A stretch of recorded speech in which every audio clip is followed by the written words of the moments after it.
Lalitpur is consequently very rich in history, tradition, and culture. It has preserved the centuries old chariot festival of Red Machindranath, which lasts for 2 months, May and June, and the living tradition of a month long performance of dance and drama, in which a new program is shown each day. Today, it is staged for 8 days during the month of Kartik, October and November, from which it got its name of Kati Pyakha or Kartik Nath. A traditional and cultural feature of Lalitpur city is the most impressive and colorful Neku or Horn Festival, celebrated during the ninth lunar month, Gula, July-August. The festival has a great religious significance. The continuous flow of interrelated festivals during Gula is literally a way of life for the Newar communities of Lalitpur.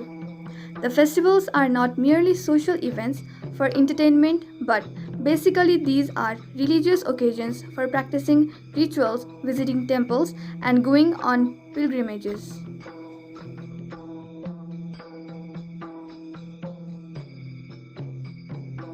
Unique in their own way and picturesque at all times, these occasions, based on mythology and religion and tinged with local characteristics, are of great interest to all lovers and students of the indigenous culture of Nepal.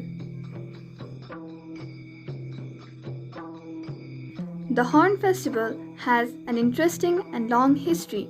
According to Sringaketu Jataka, the legend of the Horn King, a sacred book on Buddhist mythology, there was once a king in a certain locality called Sasipatan. He was very fond of hunting and he killed many animals despite the protest of his queen who abhorred hunting. In course of time, both the king and queen passed away, and in consequence of their past deeds, the husband was born as a buffalo, and the wife as a daughter of the man who owned that very buffalo. One day, the buffalo accidentally fell down a cliff and died, having knowledge of her own former existence and the mysterious rebirth of her husband as a buffalo. The good woman kept with herself the horns from the animal's dead body. She then erected a small chaitya, a symbol of the relics of Lord Buddha, and in memory of her deceased husband, she put one horn atop it. Next, she turned the second horn into a wide wind instrument, equipping it with a bamboo tube as a neck piece to conduct an airstream into it. To her great satisfaction, the buffalo horn produced a musical sound. Then, blowing the horn loudly, she paid homage to the Chaitya. Thereafter, her music became a message to her departed husband, and to her great surprise and relief, the music brought the husband back to life as a human being again. Since the mythological event, the buffalo horn, with its resonant tone that lingers in the air and echoes far and wide, has been considered a wind instrument of religious significance. As a unique musical instrument, the horn is studded with pearls and corals and decorated with colorful ribbons and silver thread. It is considered auspicious to blow the horn. The buffalo horn plays an important role even now when people go on pilgrimages during the month of Gula, July-August.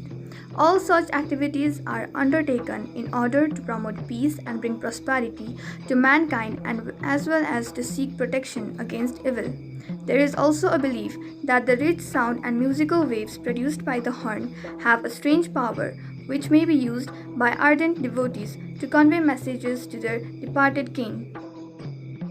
On the basis of the Sringaketu Jataka, the people of Lalitpur have from immemorial time worshipped the Chaitya and Buddhist deities to the accompaniment of the music of the buffalo horn.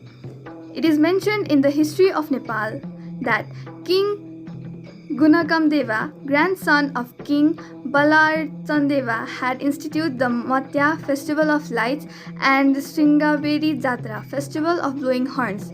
In other words, the two festivals have been observed since the 10th century.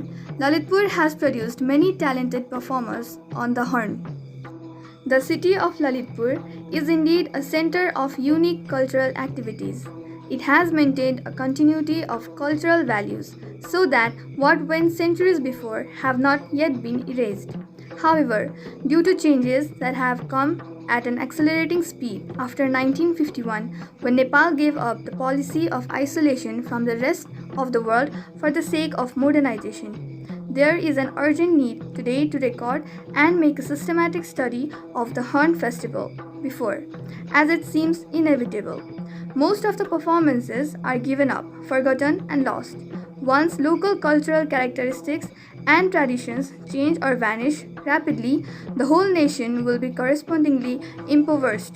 Keeping this in mind, a group of energetic citizens of Lalitpur has founded a non-governmental organization by the name of Neku Jatra Matya Vyavastha Samiti. The objective of this management committee is to preserve and promote the cultural heritage of Lalitpur and thereby bring glory to the whole kingdom.